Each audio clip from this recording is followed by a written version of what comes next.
आज विक्रम संवत 2077 में कार्तिक मास का आरंभ है।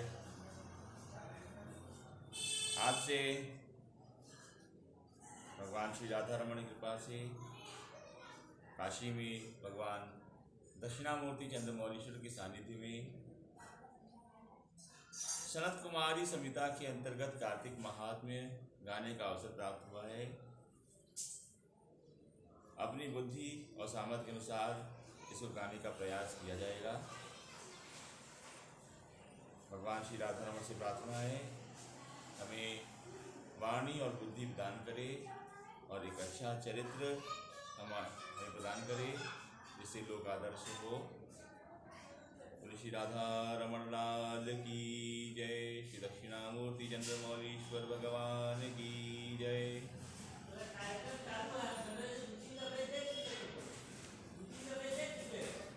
हमारे यहाँ कुछ भी कार्य करने से पहले भगवान श्री गणेश चंद्र का नाम लेने का विधान है। इसलिए संहिता में भी आरंभ में भगवान श्री गणेश का नाम लिया गया है, गणेशाय नमः। एक लोक रीति भी है, कार्य को आरंभ करना तो कहते हैं कार्य का श्री गणेश करो, अतः कार्य आरंभ करो। ऋषिगण कहते हैं ये जो सनत कुमार संहिता है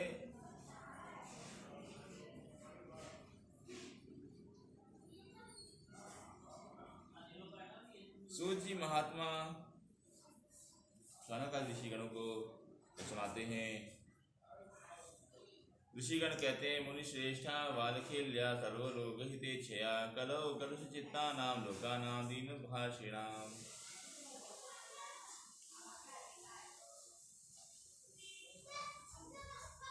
ऋषिगणों ने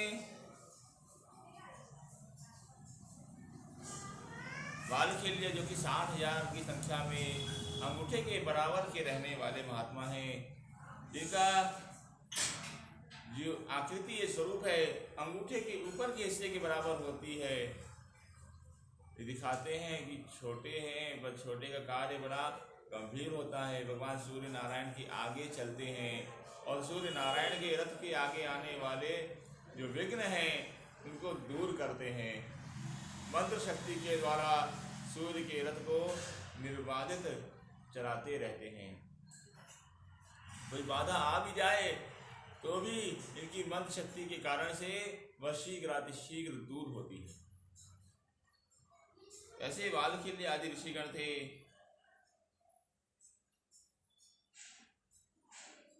इनसे शौनक आदि ऋषिगणों ने प्रश्न किया है, कथम प्रसन्नो भगवान भविष्यति जनार्दन। ये कलयुग में तो सब लोग पापाचारी हैं। सतयुग में लोग दान धर्म करते थे, ध्यान आरूढ़ रहते थे, त्रेता में लोग यज्ञ करते थे, द्वापर में लोग भगवान की सेवा करें। सतयुग में ध्यान में रहने वाले प्रहलाद जी जैसे महात्मा, असुर पापी जिसको कहते थे वो भी ध्यान में रहते थे। हिरण्यकशिपु ने ब्रह्मा जी की आराधना करी, भगवान शंकर की आराधना करी। त्रेता युग में भी पुण्य और पापी दोनों भगवान की आराधना करते थे। भगवान श्री रामचंद्र ने भी रामेश्वर की स्थापना करी और रावण स्वयं भगवान शिव का भक्त था।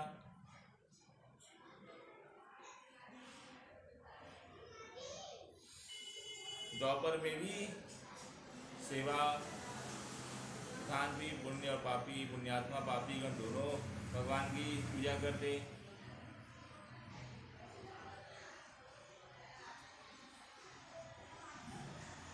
मगर कलयुग में अधिकांश लोग पापी हो गए तो देव पूजा और सामाजिक संतुलनता नष्ट हो गई।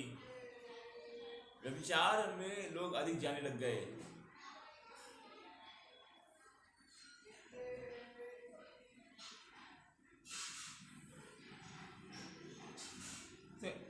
ऋषिगणों ने प्रश्न किया वालखेल्य आदि ऋषिगणों से, ऐसे लोगों का उद्धार कैसे होगा।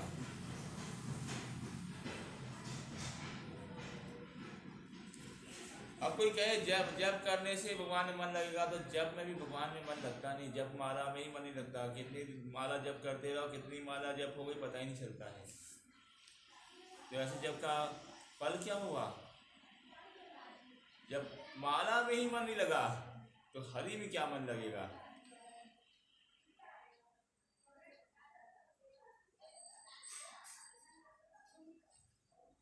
तो आप कोई ऐसा उपाय बताइए जिसके करने से व्यक्ति कल्याण के मार्ग में बढ़ जाए, उसको हरि की प्रीति प्राप्त हो जाए। तब जब ऋषियों ने लोक कल्याण के लिए यह प्रश्न पूछा है, तब बालखिल्य ऋषिगण इनमें से प्रमुख एक उपदेश करते हैं। क्योंकि 60,000 की संख्या है, 60,000 एक साथ बोलेंगे तो कुछ समझ में आएगा नहीं।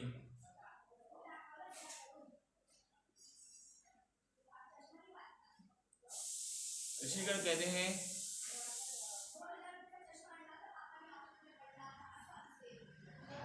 यही प्रश्न हमने भगवान भुवन भास्कर सूर्य नारायण से भी किया था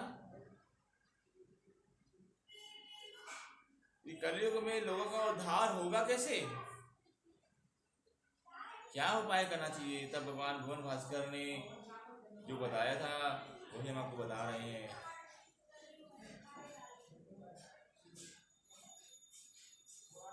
कार्तिक ये तेज का महीना है। तुला संक्रांति में कार्तिक पड़ता है। की बात है, तुला संक्रांति आश्विन शुक्ल प्रतिपदा को ही पड़ गई कि अधिक मास हुआ था। अब अधिक मास के पश्चात फिर भी अभी कार्तिक तो क्योंकि संक्रांति 1 महीने तक रहती है, तो अभी का पक्ष तो तुला संक्रांति में ही जाएगा।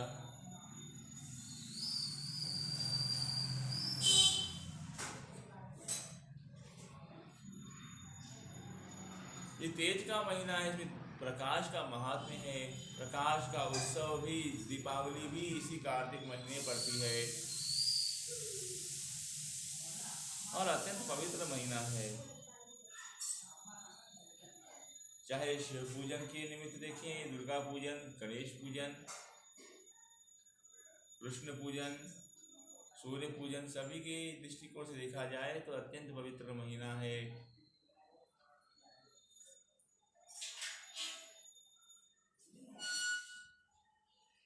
भगवान भुवन भास्कर कहते हैं, शृण्वन् नरो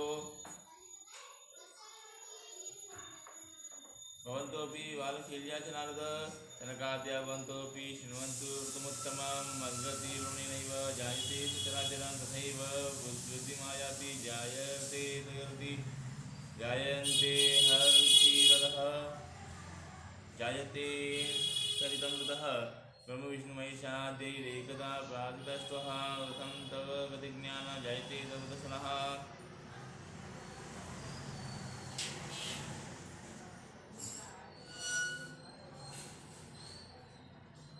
भगवान भुवन भास्कर कहते हैं, एक समय भगवान ब्रह्मा, विष्णु और शिव इन तीनों देवताओं ने मुझसे प्रश्न किया था कि संसार में आपकी गति कैसे मालूम पड़ेगी, क्योंकि सारा संसार तो आपके ही द्वारा संचालित होता है, आप ही इसको चलाते हो। कहा गया, सूर्याद् भवन्ति वाराणि सूर्ये चैव प्रलयन्ति ते। ये जो वार है, दिन कहते हैं, आज रविवार है, कल सोमवार होगा, ऐसे ही समस्त वार चलते हैं। वार सूर्य की गति से होते हैं। हमारे यहाँ अंग्रेजी की तरह रात्रि की 12 बजे दिन नहीं बदलता, क्योंकि दिन तो होता ही नहीं, रात रहती है, बदलेगा कैसे। हमारे यहाँ दिन की गणना एक सूर्य से दूसरे सूर्य तक की होती है। आज रविवार है तो कल सुबह तक में जो पहला मुहूर्त, ब्राह्म मुहूर्त आएगा, जब सूर्य का पदार्पण होने लगेगा, तब तक रविवार ही रहेगा। तब तक के संकल्प में रविवार ही जाता है। भले अंग्रेजी के अनुसार डेट बदल जाए, मोबाइल में आज 1 तारीख दिखाएगा, रात के 12 बजे के बाद 2 तारीख दिखाएगा, मगर संकल्प में आज रविवार ही है। रात्रि के 3 बजे भी कोई संकल्प करता है तो रविवार का ही संकल्प करेगा, न कि सोमवार का। और प्रातःकाल ब्राह्म मुहूर्त में 4:30 कोई संकल्प करता है तो क्योंकि वो उस दिन का प्रथम मुहूर्त है, सूर्य का पदार्पण आरंभ हो जाता है, चेतना शक्ति का संचय होने लगता है, तब वहां पे संकल्प होता है सोमवार का। ऐसे ही प्रत्येक दिन में जानना चाहिए। तो सूर्य के संक्रमण से ही दिन, तिथि, नक्षत्र सब बदलते रहते हैं। यद्यपि तिथि तो चंद्रमा से बदलती है, पर उसकी मान्यता सूर्य से लेके चली जाती है। सूर्य जिस तिथि को देखते हैं वह तिथि मान्य होती है उस दिन के लिए, और जिस तिथि को नहीं देखते और अगले दिन भी वो नहीं आती है, मध्य में लोप हो जाती है, उसको लोप कहा जाता है कि सूर्य ने तिथि को नहीं देखा, तिथि का लोप हो गया। इसलिए सूर्य से ही हमारा जीवन संचालित होता है। भगवान सूर्य से ही तीनों देवताओं ने प्रश्न किया, आपकी गति कैसे जानी जाए?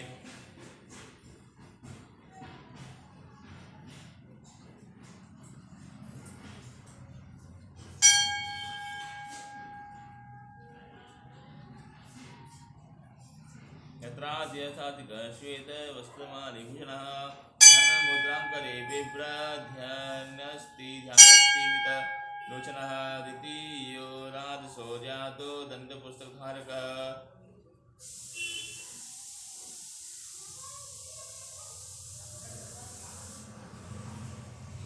भगवान सूर्य कहते हैं कि देखो, जैसे मैंने उन देवताओं को बताया था वैसे ही सनत कुमारों, वालखिल्य, अनुरु, अरुण, मैं आपको व्याख्यान सुनाता हूँ।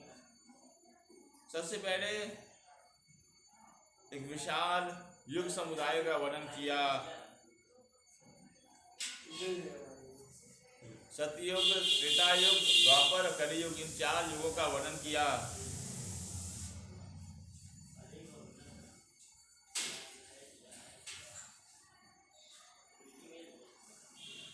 सतयुग का स्वरूप वर्णन किया गया है। सतयुग कैसा प्रकट हुआ था?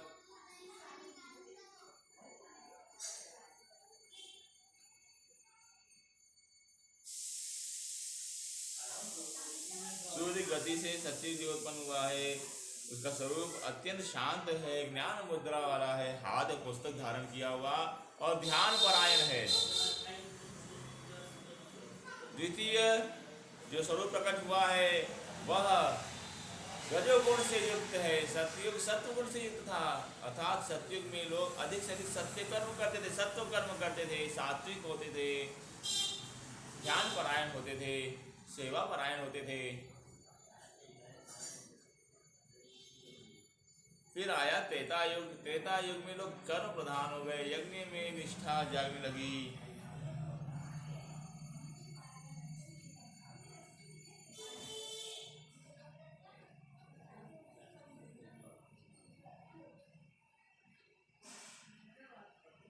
इसी प्रकार से क्रम से 4 युगों का वर्णन किया गया। द्वापर युग का भी वर्णन है, कलयुग का भी वर्णन किया गया।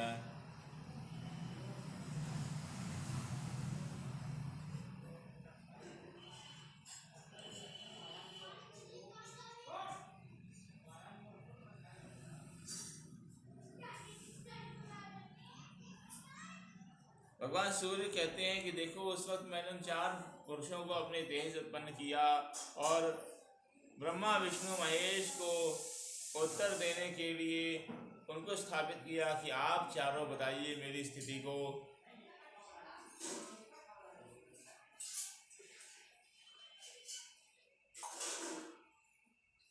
और स्वयं भगवान भुवन भास्कर कर्म परायणता की शिक्षा देने के लिए, तीनों लोगों में विचरण करने के लिए अपनी यात्रा के लिए आगे बढ़े। देवता कहते हैं, ब्रह्मा, विष्णु, महेश ने फिर तीनों युगों, 4 युगों से प्रश्न किया कि सूर्य की गति किस प्रकार की है, कैसे सूर्य गति को समझा जाए, काल चक्र को किस प्रकार से जाना जा सकता है।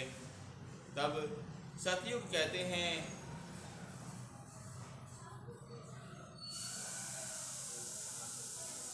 सतयुग ने कहा कि हे ब्रह्मदेव,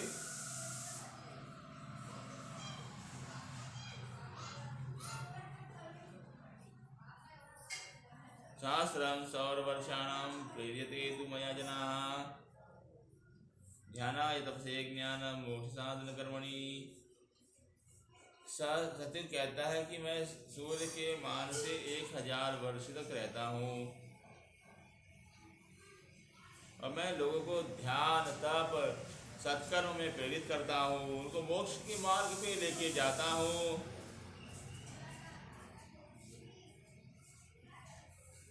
त्रेता युग कहता है सत्युग के बाद मेरा आगमन होता है, मेरा काल आरंभ होता है। मेरा नाम त्रेता है। मैं लोगों को कर्म के अनुसार सुख फल देता हूँ।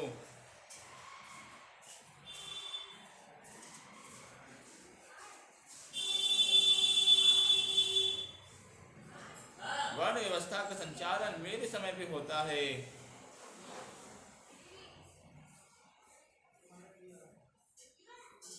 उच्चावचा धर्म भ्रातृधर्म विनाशिका। मुझ में ही परस्पर भाई भाई में कलह आरंभ होती है। हम रामायण में देख सकते हैं, ऐसे ही हुआ है। रामायण के अंदर भाई भाई में प्रथम कलह जो रामायण में दिखाई पड़ी है। कैसे सुग्रीव, बाली, रावण और विभीषण, ये भाई ही तो थे। सुग्रीव और बाली सगे भाई। एक भाई के कारण से दूसरे भाई कष्ट हुआ और एक भाई के कारण से एक भाई मारा गया। दोनों तरफ ऐसे ही हुआ है, चाहे सुग्रीव और बाली के प्रसंग में देखें या रावण और कुंभकर्ण या रावण और विभीषण के प्रसंग में देखें।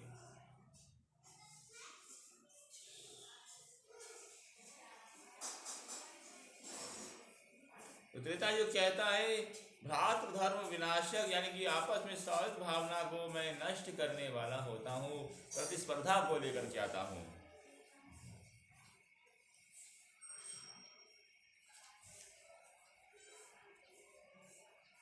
फिर द्वापर युग आता है। द्वापर कहता है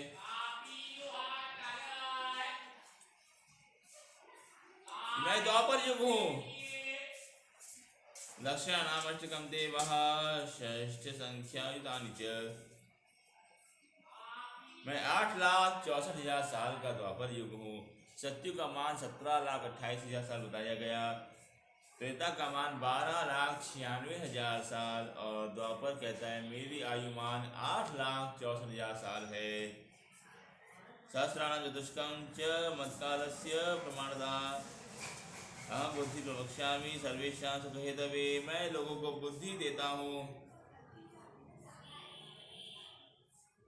तर्क बुद्धि प्रदान करता हूँ, जैमिनी शास्त्र का प्रवर्तन करता हूँ।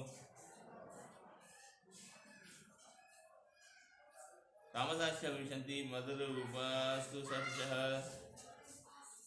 मेरे कर्म में तमता होती है, अतः मेरे समय में लोग तामसिक प्रवृत्ति वाले होंगे।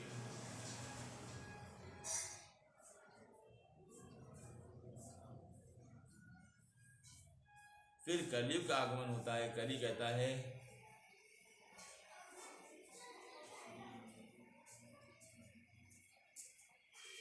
हाधिक कष्टं कर्णकटुरोचते भ्रातृविकतं वन्माहात्म्यजानद्भिरज्ञानैः बुद्धिवर्जितैः। अभी तक तो तीनों युग अपने अपने महात्म कार्य थे। अब समस्त युगों का राजा कलयुग आए। कलयुग कहते हैं मेरे महात्म को जाने बिना भला अपने अपनी महिमा को तुम कैसे गा सकते हो, कैसे अपने आप को श्रेष्ठ कह सकते हो। सबसे भारी तो मैं ही हूं।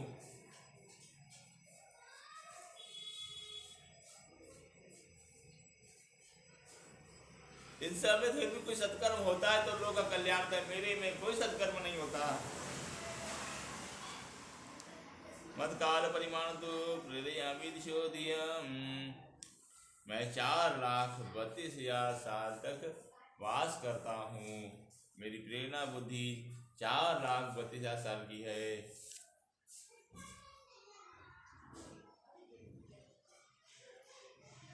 पर धन, पर जुए में, चोरी में, धोखाधड़ी में, चुगली करने में, किसी का काम छीनने में, मद्य और मांस का भक्षण करने में, मेरे काल में लोगों की रति होती है।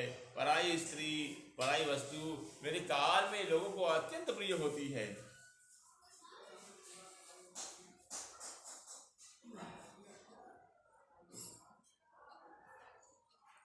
मेरे समय में कोई कुल मर्यादा नहीं होती, लोक मर्यादा नहीं होती,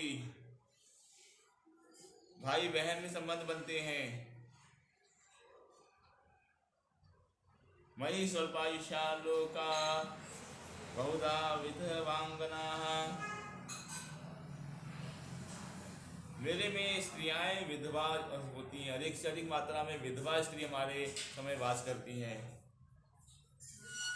देख सकते हैं आजकल अधिकतर पति पहले मरते हैं, पत्नियां बाद में जाती हैं।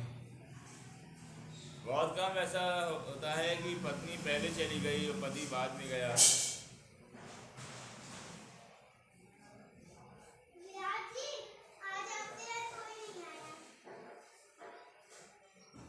मयि स्वल्पायुषो लोका बहुधा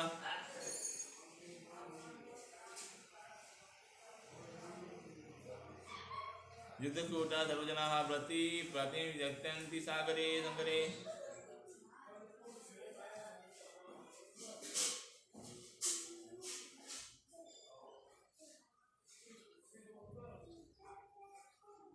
मेरे समय में कलयुग कहता है कि बड़े से बड़े शूर भी अपने स्वामी को युद्ध में हारा हुआ देख करके छोड़ के चले जाएंगे।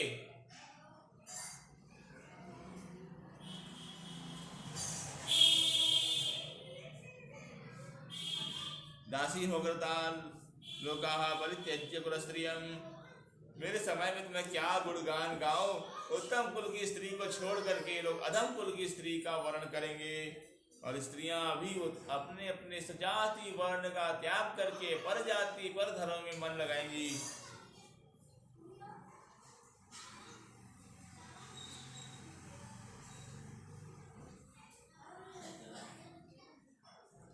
तब तीनों देवता कलयुग से कहते हैं, कलयुग ये तो मान गए कि तुम्हारे समान कोई और नहीं है, तुमसे भयंकर कोई नहीं है। न सतयुग न त्रेता न द्वापर, तुम सबसे बड़े हो। आयु भले ही कम है मगर प्रभाव बहुत ज्यादा है। अब ये बताओ तुम्हारे समय में कोई व्रत उपवास चलता है कि नहीं चलता है? तुम्हारे समय में लोगों का उद्धार कैसे होगा? तब कलयुग कहते हैं कि हे देवताओं, मेरे समय में भी लोक उपकार का एक मार्ग विद्यमान है। स्वयं कलयुग बता रहा है कि उसके समय में उद्धार कैसे होगा। तब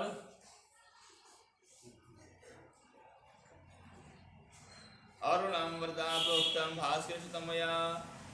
कल ही कहते हैं भगवान सूर्य नारायण ने अपने सारथी अरुण को जिसका उपदेश किया था वही मैं आपको बता रहा हूँ।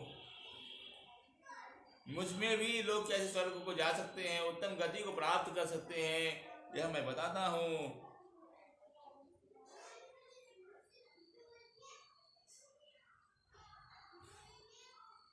कल ही कहता है भगवान सूर्य नारायण ने अरुण से कहा था, मार्गशीर्षोति पुण्यतः, 12 महीनों में मार्गशीर्ष महीना सबसे उत्तम महीना है। मार्गशीर्ष से भी उत्तम है वैशाख, वो भी नर्मदा नदी के तट पे जब उसको व्यतीत किया जाता है। वैशाख से भी श्रेष्ठ है माघ महीना, जब उसको प्रयागराज में व्यतीत किया जाता है। तस्मान महाफल प्रोक्त कार्तिको जलमात्र के। अब इससे अब हर कोई तो वैशाख में नर्मदा के तट पे जा नहीं सकता, और माघ में प्रयागराज में एक आध दिन को तो कोई जा सकता है। वह कल्पवास कैसे होगा? हर कोई कल्पवास नहीं कर सकता। ऐसी गृहस्थी है, वो कैसे कल्पवास करेगा? उसका कल्याण कैसे होगा? कहते हैं कार्तिक में कहीं भी स्नान करो, बड़ा जलाशय हो, घर के बाहर कुआं भी खुदा हुआ है, कुआं बना हुआ है, गड्ढा भी है, तो उसमें भी स्नान कर लो। तो कार्तिक में सबका कल्याण होता है। एकता सर्वदानानि व्रतानि नियमांस्था, एक तरफ सारे दान तप सब कुछ रखा जाए, एक तरफ कार्तिक का महीना हो जाए, तो कार्तिक की तुलना किसी और से हो ही नहीं सकती। स्नानम च दीपदानम च तुलसी वनवारणम, इस कार्तिक महीने में स्नान, दीपदान, तुलसी की पूजा अवश्य करनी चाहिए। भूमिशय्या ब्रह्मचर्य तथा द्विद्रवजनम, प्रयास करके भूमि पे शयन करना चाहिए, अर्थात सीधे जमीन पे न सोए, कुछ बिछा करके, कंबल आदि बिछा करके जमीन पे सोना चाहिए। अंतरिक्ष में बिस्तर पे नहीं सोना चाहिए, चारपाई पे नहीं सोना चाहिए। जो व्रत करते हैं उनको जो है जमीन पे कंबल आदि बिछा करके शयन करना चाहिए। दाल नहीं खानी चाहिए, ब्रह्मचर्य का पालन करना चाहिए। और बाकी कुछ करे ना करे, भगवान का हरिनाम संकीर्तन अवश्य करना चाहिए। पुराण श्रवण करना चाहिए, कथा का श्रवण करना चाहिए। जिस प्रकार से कार्तिक को व्यतीत करते, स्नान, दान, दीपदान है, तुलसी पूजन है और हरिनाम संकीर्तन, श्रीमद् भागवत का श्रवण या अन्य कोई पुराण है उसका श्रवण करते हुए जो कार्तिक मास को व्यतीत करते हैं, कलयुग कहता है मुझ में उनका उद्धार अवश्य होता है। न कार्तिक समकाम्यं मोक्षदानम न कार्तिकाद, इस कार्तिक महीने में ही तो सतयुग का आरंभ हुआ था।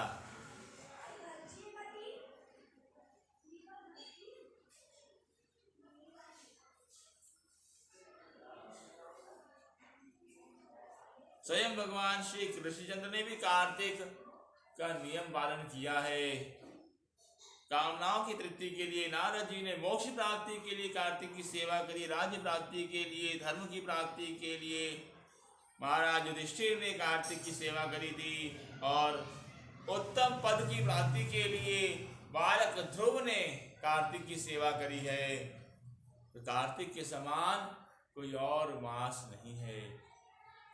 स्वयं कलयुग इसकी महिमा गाते हैं, जिनको अत्यंत उग्र कहा जाता है, उन्होंने इसकी महिमा गाई है कि इसमें जो व्रत नियम करते हैं उनका मैं उद्धार करता हूँ, उनके लिए सहायक हो जाता हूँ। इस प्रकार से कार्तिक का नियम वर्णन किया गया। अब आगे जो कथा हुई है वह आगे क्रम में चलती रहेगी।